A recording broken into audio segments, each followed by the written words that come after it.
jadi koleksi pertama kita di ruangan ini, jadi di sini adalah kronologi Sulawesi Selatan ya. Jadi ini dimulai dari awal kehadiran manusia di Sulawesi Selatan sekitar 1 juta tahun yang lalu. Jadi di situ kita bisa lihat ada kapak batu, ya, ada kapak batu di ujung sana. Kemudian juga ada beliung, ada juga alat serpih dan ada juga fosil. Ya, semuanya ini asli ditemukan di Sulawesi Selatan dan ini dipakai untuk berburu dan mengumpulkan makanan. Jadi kita bisa membayangkan 1 juta tahun yang lalu tidak ada semua jenis kehidupan yang kita kenal saat ini, belum ada. Nah, jadi batu-batu sederhana ini adalah alat untuk survive. Jadi alat ini menentukan hari ini kita makan atau tidak. Ya, jadi kalau sekarang kita makan, mau makan dia tinggal makan, right? Kalau dulu kita berburu dulu, baru kalau dapat kita makan. Oke, sekarang kira-kira di zaman ini ya langsung ada yang kabur ya. Hard skill dan soft skill di zaman ini yang dibutuhkan itu apa kira-kira? Ada yang bisa menjawab? Nah, coba. Oh ya enggak. Ya, satu apa? Menyalakan api, apalagi? Berkebun, belum sampai. Belum sampai masanya. Apa lagi? Memasak. Memasak secara sederhana ya, mungkin hanya sekedar membakar gitu. Berburu, menombak belum sampai masanya. Belum sampai masanya menombak. Apa lagi? Ya. Kardiovaskuler, karena harus lari ya, buru hewan ya. Ya, jadi lari. Ya, jadi ternyata skill lari itu sangat berguna untuk survive. Nah, tadi ada yang bilang menombak. Nah, menombak itu ada di mana? Selanjutnya di sini. Di politik. Ini sekitar 50.000 tahun yang lalu. Nah, kalau mau di sini mereka sudah mulai berkembang. Di sini jadi ada alat ini dia, alat tombaknya di sini. Ya, ada alat tombak dan alat serpih dari tulang binatang dan maupun dari batu. Ya, di sini mereka juga seperti diilustrasikan mulai tinggal di gua-gua. Nah, jadi kalau di zaman yang sebelumnya itu mereka berpindah-pindah, di sini mereka tinggal di gua. Kira-kira perubahan masyarakat di situ seperti apa? Coba, ada yang bisa jelaskan antara hidup berpindah-pindah dengan mulai tinggal sementara di gua-gua? Coba, bagaimana penjelasannya? Sudah berapa? Sudah tahun berapa BCE itu ya? 50.000 tahun BC. Bagaimana kira-kira perubahan dinamika masyarakatnya dari yang berpindah-pindah menjadi tinggal di dalam gua?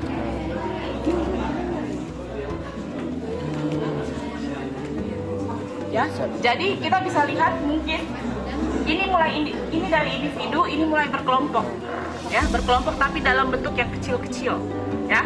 Karena nanti mereka akan membentuk kelompok yang lebih besar di ujung sana. Nah, tadi ada yang bilang bertani ya, bertani. Nah, di sini masanya bertani. Nah, ini mulai di zaman batu aktif. Di sini namanya masa Neolitik, masih memakai batu dan di sini mereka mulai bertani. Oke. Nah, di sini jadi mulai dari yang sendiri-sendiri, berburu sendiri di sebelah sana, membentuk kelompok kecil sampai di sini mulai membentuk desa-desa. Nah, di sini mulai mengenal konsep tribe. Ya, jadi bukan tribe dalam artian ethnicity, tapi tribes berkelompok-kelompok seperti itu. Ya, jadi di sini mulai muncul profesi baru sebagai ahli logam. Kita bisa lihat ini peralatan dari batu semua, mulai ada dari perunggu. Jadi mulai dari perunggu itu dulu sampai situ perak itu ya? Ya, jadi sebenarnya kalau di Sulawesi Selatan banyaknya besi. Ingat kata Sulawesi dan dua kata Sula dan besi. Nah, jadi kita ini sebenarnya kaya akan besi. Cuma besi itu kan ketahanannya kurang ya dibanding perunggu. Jadi lebih banyak yang survive yang artefak perunggu dibanding yang besi. Seperti ini. Jadi seperti ini kapak yang dibuat untuk membuat perahu. Seperti itu dan perhiasan juga. Nah, yang menarik itu sebenarnya buat saya adalah patung Buddha yang ini, ya. Kenapa? Patung Buddha ini berasal dari India Selatan abad kedua sampai ke-5 Masehi. Tapi dia ditemukan di Sulawesi Barat, ya. Namanya Desa Sikendeng, makanya kita sebut juga Buddha Sekendeng karena untuk ini originalnya gitu ya. Nah, ini membuktikan apa? Kenapa bisa ada patung Buddha dari India Selatan sampai di sini? Ini membuktikan bahwa Selat Makassar sudah dilalui sebagai jalur perdagangan internasional dari India sejak abad kedua sampai kelima, ya. Nah, seperti itu. Jadi kalau misalnya pemerintah atau mungkin ada yang mendengung-dengungkan bahwa Makassar is Indonesian Hub, begitu ya, sebagai persilangan atau apa, memang sudah terjadi sejak abad kedua. Memang ada dasar historisnya, ya, bukan cuma sebagai slogan gitu, ya. Next, nah di sini sudah ada ekspertis ya, dan sudah mulai ada profesi-profesi yang ahli-ahli itu, dan di sini masyarakat mulai menuju kerajaan-kerajaan. Jadi mulai dari tadi yang individu, kelompok kecil, tribes, kemudian di sini mulai menuju ke kerajaan-kerajaan seperti ini. Contohnya untuk kerajaan Sulawesi Selatan ada banyak sekali, ya. Jadi misalnya, tapi 3 yang terbesar yang ada di sini adalah Luwu yang tertua sejak tahun 1200-an, ya. Kemudian, jadi kalau misalnya kalian tadi bilang Lagaligo itu dari mana? Dari Luwu. Oh, dari Luwu. Nah, Luwu, Goa, dan Boni. Nah, Luwu itu sendiri sangat terkenal sebagai pusat kebudayaan karena ini adalah yang tertua. Sementara Goa Talo sangat terkenal dengan apa? Nah, sangat terkenal dengan apa? Maritim, perdagangannya, karena dia ada di Laut Jawa dan sana. Sementara Goa, tahu Benteng Momogo? Tahu. Ya, jadi dulu itu sudah seperti itu. Jadi dia itu adalah dulu pelabuhan besar, ya. Saking besarnya itu, jadi dulu di Benteng Somboku itu ada namanya loji. Loji itu tahu apa? Kantor dagang. Nah, jadi kantor dagang, jadi ada kantor dagang misalnya dari Cina, dari Spanyol, dari Belanda. Nah, kenapa kemudian Belanda mau mengambil alih kota Makassar? Karena di situ kan sebenarnya karena mereka itu punya hak dagang, tetapi mereka harus berbagi dengan pedagang dari negara lain. Nah, jadi di situ kuncinya adalah monopoli karena mereka mau memonopoli perdagangan. Jadi mereka tuh monopoli dagangannya itu kayak apa saja yang didagangkan tuh?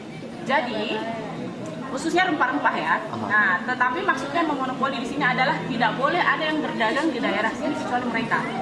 Nah, jadi kan seperti yang saya bilang tadi, Benteng Somboku itu ada banyak kantor dagang dari berbagai negara, Cina, Jepang, apa segala macam. Nah, tetapi Belanda ingin memonopoli itu. Nah, itulah yang memicu perang. Oke. Ya. Nah, jadi di sini bisa kelihatan ya. Jadi mulai dari individu, kelompok-kelompok kecil, tribe groups, kemudian mulai membentuk kerajaan-kerajaan. Nah, kalau misalnya kita masih dijajah, masih koloni lah, janganlah kita dijajah. Kira-kira kehidupan kita seperti apa? Ada yang bisa membayangkan?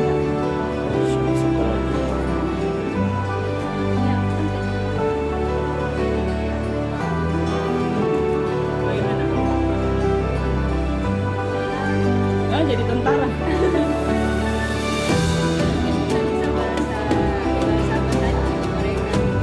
Bisa bahasa asing, betul.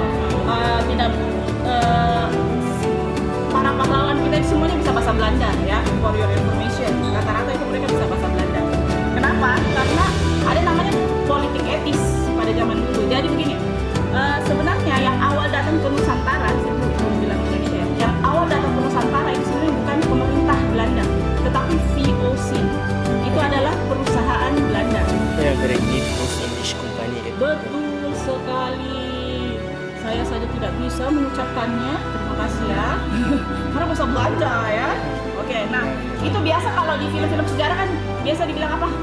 Company, ya. Itu sebenarnya dari kata company, perusahaan. Jadi prajurit-prajurit yang datang itu sebenarnya bukan prajurit resmi, tetapi mercenaries atau prajurit bayaran. Nah, jadi di situ perang itu adalah memang motifnya utamanya adalah perdagangan. Nah, maka itu kan biasa kita dengar di sejarah ada taman paksa, ya kan? Apakah itu taman paksa? Kira-kira motifnya taman paksa itu apa? Hanya sekedar melihat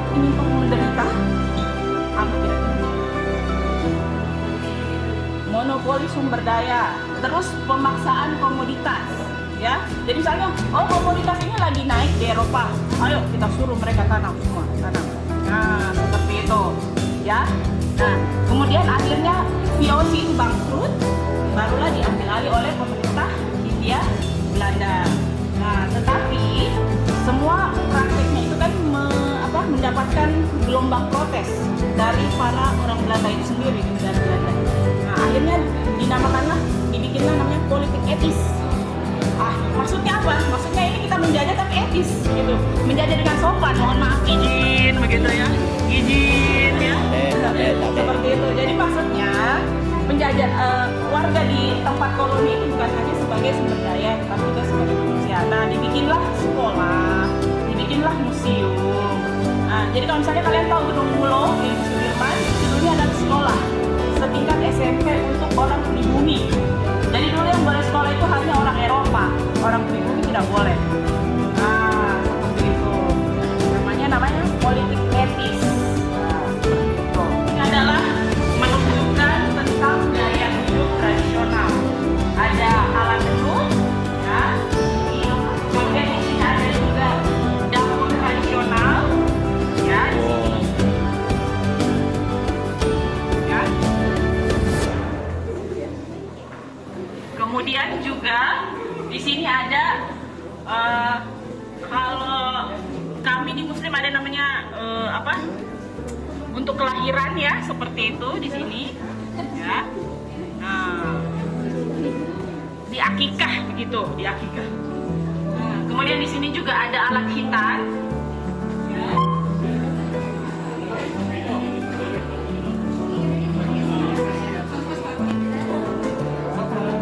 Kemudian ada alat musik juga di sini, alat musik tradisional.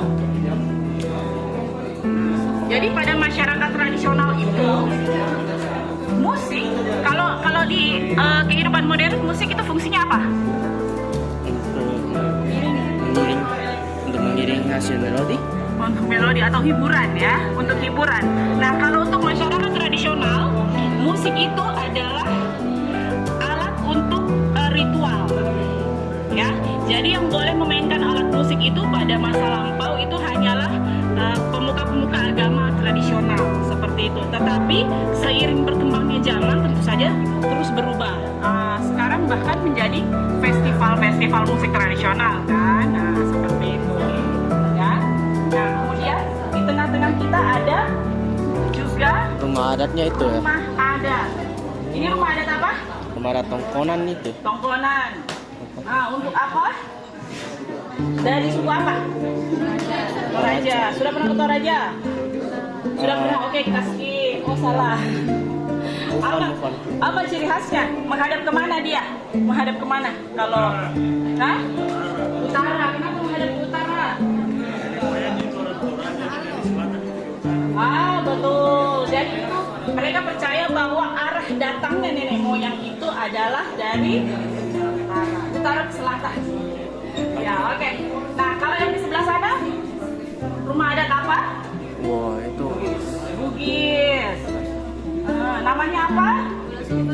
Bola soba. Bisa, bola soba. Ya, betul. Ada lagi. ini kayaknya apa?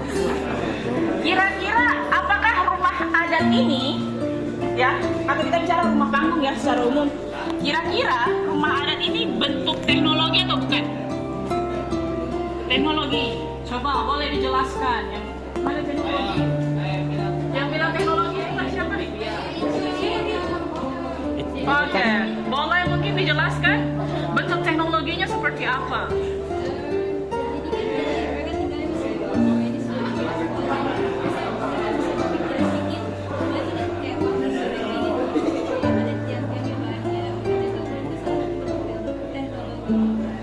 Lompatan teknologi ya, dari gua menjadi rumah panggung. Terima kasih ya. Oke.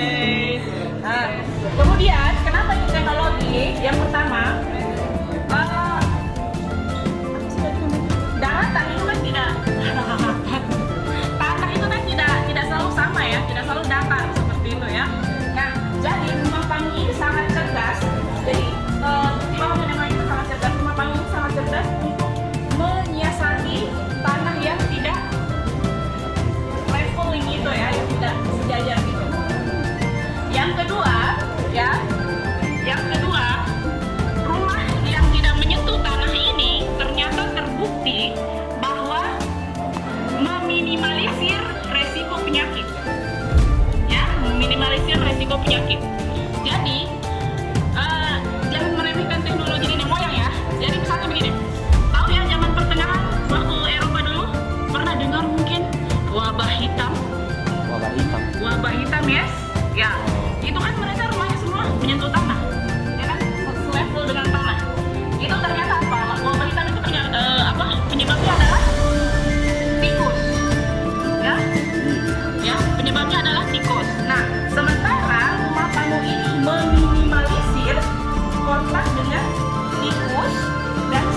sebelah sana, tapi juga ada tenun Toraja dan juga ada gambar, ada kumpul kumbang. Fungsinya juga bermacam-macam. Nah, ini untuk pakaian dan ini menunjukkan status sosial. Apakah ini berbeda dengan orang-orang zaman sekarang? Apakah orang-orang zaman sekarang menunjukkan status sosial lewat pakaian? Yes or no? Beda. Yeah. Beda. Beda atau tidak? Apakah ini kan? Ya, kalau orang zaman dulu kan menunjukkan status sosial lewat pakaian, betul? Kalau sekarang masih seperti itu? Masih ya, sekarang itu belum ada kayaknya karena Kadang-kadang. iya kadang-kadang. Jadi kalau dulu status sosial dari warnanya atau motifnya. Kalau sekarang dari apanya? Dari brandnya, betul. Itu dari mereknya berarti. Dari mereknya. Nah, kalau yang ini tenun Toraja, dia fungsinya sebagai dekorasi rumah, ya. Jadi kalau misalnya pakaian Toraja mereka beda lagi motifnya. Nah, kalau ini gambaran, ini sudah hampir punah karena pengrajinnya sudah hampir tidak ada. Ini adalah untuk penutup mayat. Wah, gimana sih itu? Iya, kan kalau mayat ditutup tah? Nah, biasa kalau meninggal kan ditutup. Kalau sekarang kan mungkin pakai sarung. Kalau yang non-muslim mungkin seperti kan ada juga untuknya seperti itu. Ya, seperti itu. Oke, next. Lanjut. On. Oke, lanjut. Nah, ini yang terkenal dari Toraja. Ada yang bisa menjelaskan atau ada yang sudah pernah melihat? Wow. Nah, ini untuk apa ini? Untuk ada orang Toraja di sini kah? Selain Pak Wen?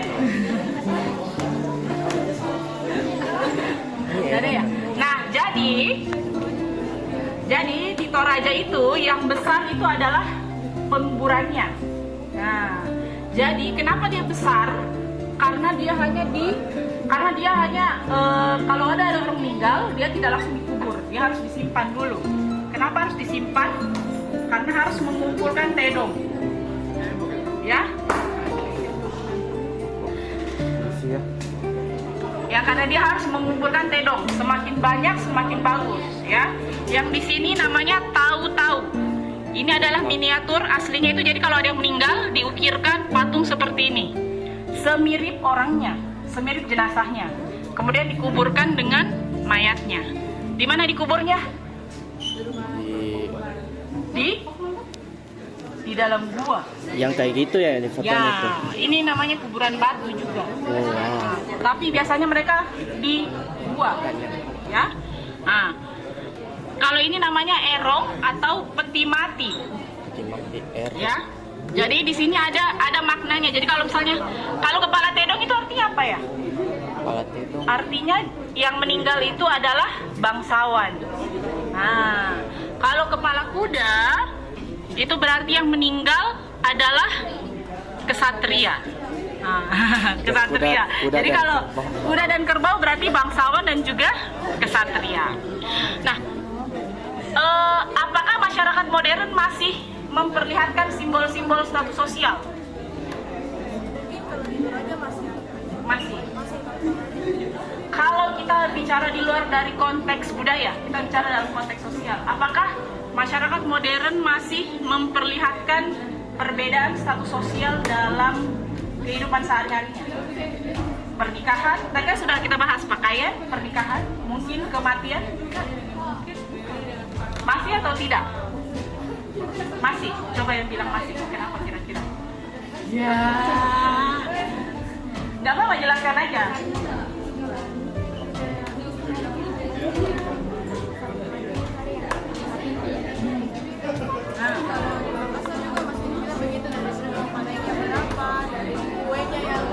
Beragam-ragam. Kalau di Swiss kan bisa dibilang ada 7 yang harus beragam. Kayak makan dari tidak.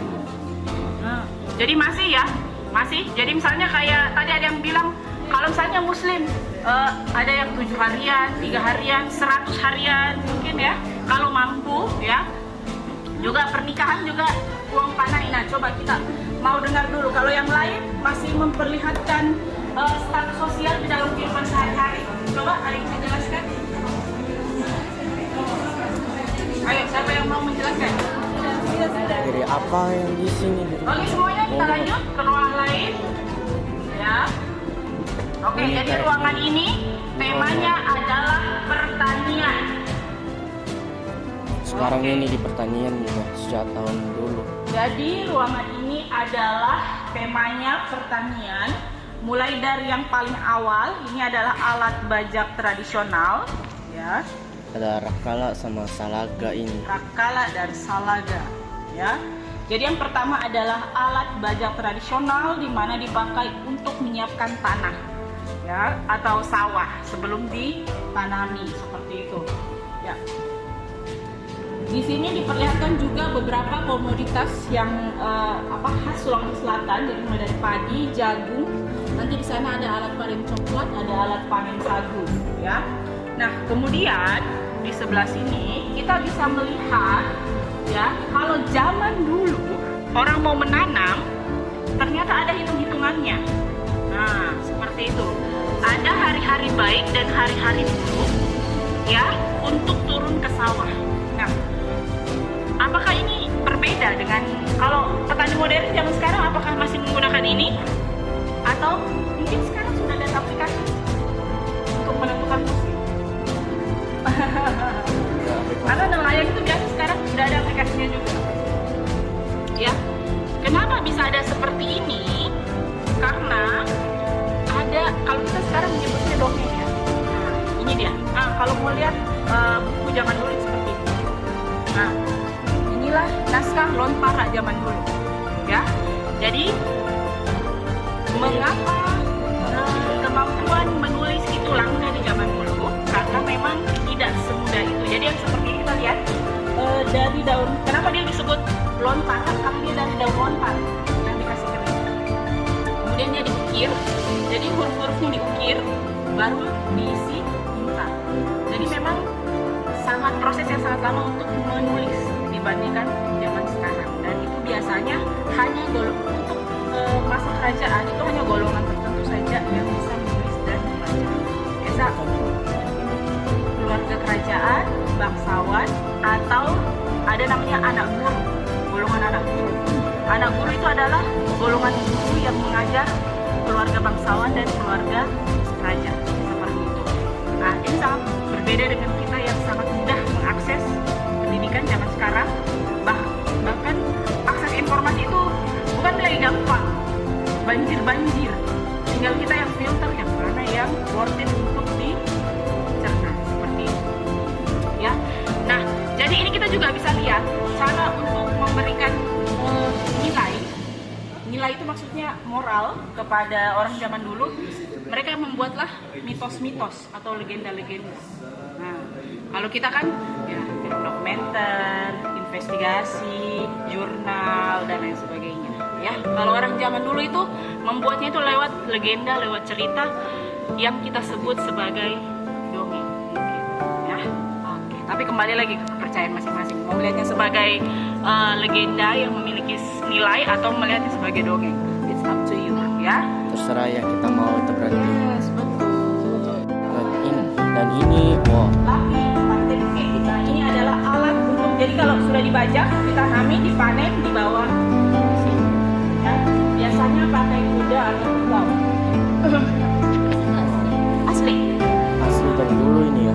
Asli ini sudah tua sekali nih. Wow, ada. Tapi masih zaman Masehi, Ji. Bukan sebelum Masehi. Sudah Masehi. Oke. Dan juga ada berbagai jenis lesung. Di sini lesung batu, lesung kayu, dan penggilingan. Ya. Jadi kalau kita misalnya lihat pabrik tepung awalnya dari sini. Yang sangat tradisional. Yang diputar ya. Diputar untuk jagung itu atau semua. Bisa semua. Nah, ini ada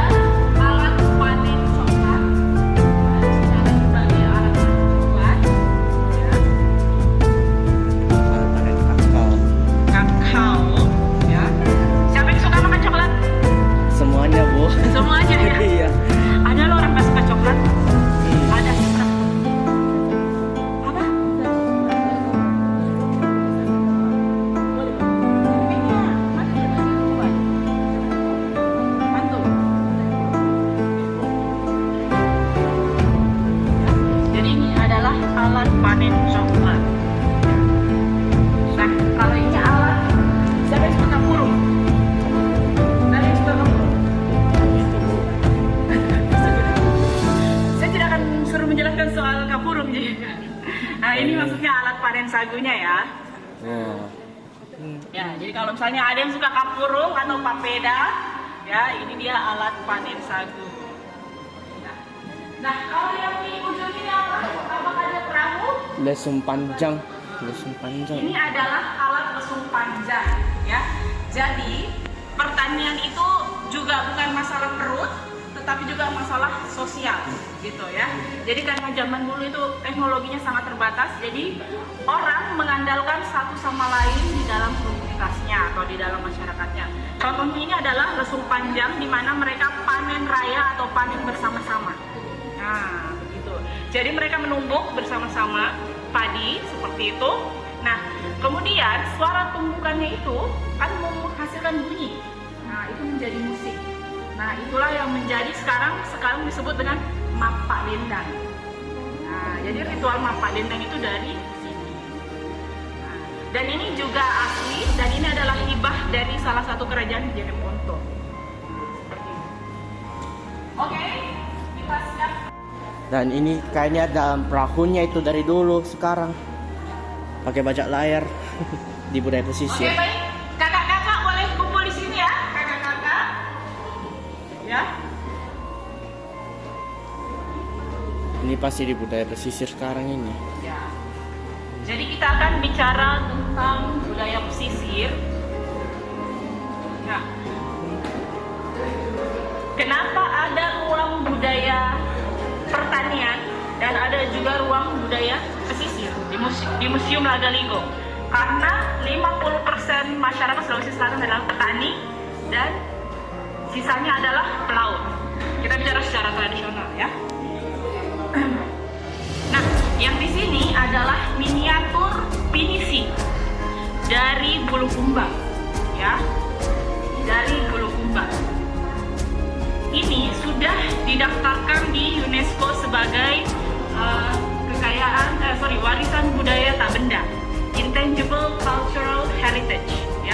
Jadi kalau misalnya ada yang mau mengklaim, itu sudah tidak bisa karena ada sertifikat dari UNESCO bahwa pinisi ini berasal dari Indonesia, Sulawesi Selatan, khususnya di Kabupaten Bulukumba. Jadi kalau mau cari pengrajinnya itu hanya ada di Bulukumba. Yes. Nah, kira-kira pengakuan pinisi ini dari UNESCO kira-kira membawa dampak apa ya kepada masyarakat Bulukumba? Ada yang bisa bantu mengelaborasi? Apa? Oke, yang pertama pasti ekonomi, ya, pasti ekonomi.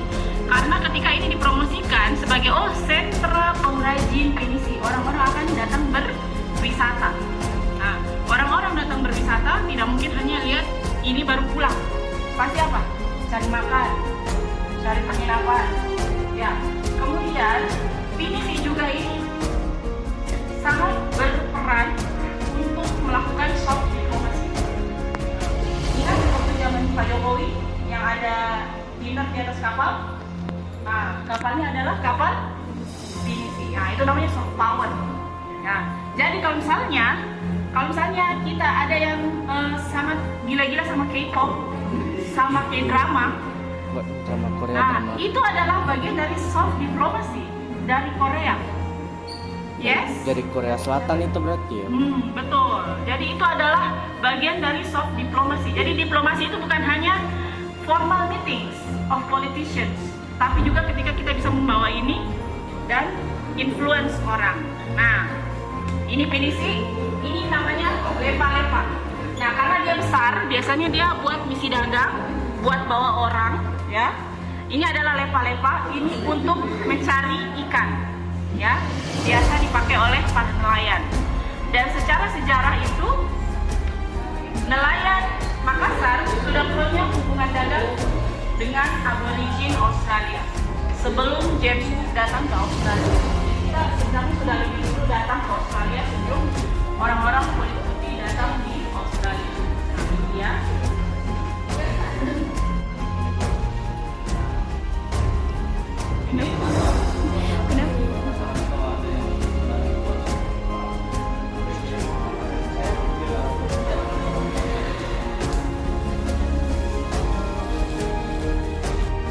dari sini itu yang bangunannya pertamanya itu dari bangunan J sejak 1920 ini ya. Ini sampai di lantai 2 sampai 1993 dari dulu nih. Oh. Dan ini sekarang dari ini dulu dia prajurit-prajurit Belandanya. prajurit Belandanya itu dan mereka berdiri itu di luar untuk menjaga. Terus itu di 1970.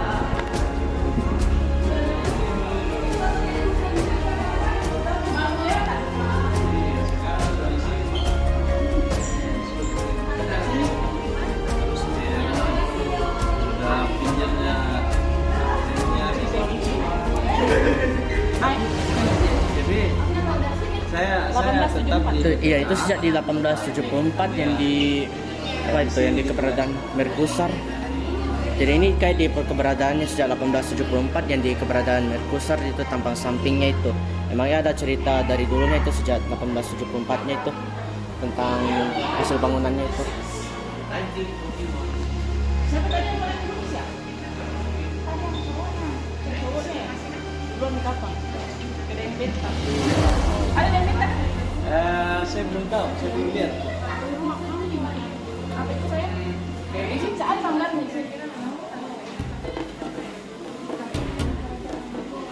Nih itu yang saya bilang. Jadi dulu itu ada ekornya di sini.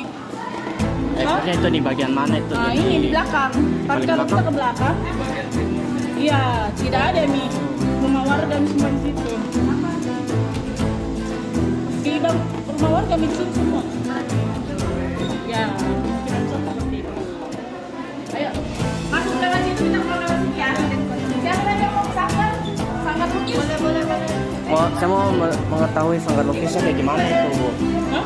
Kamu mengetahui sanggar lukisnya itu kayak gimana? Karena saya itu malah adiksi sama seni. Kayak kalau dengan gambarnya dari dulu tuh saya belum pernah lihat. Kita tunggu kakak-kakak.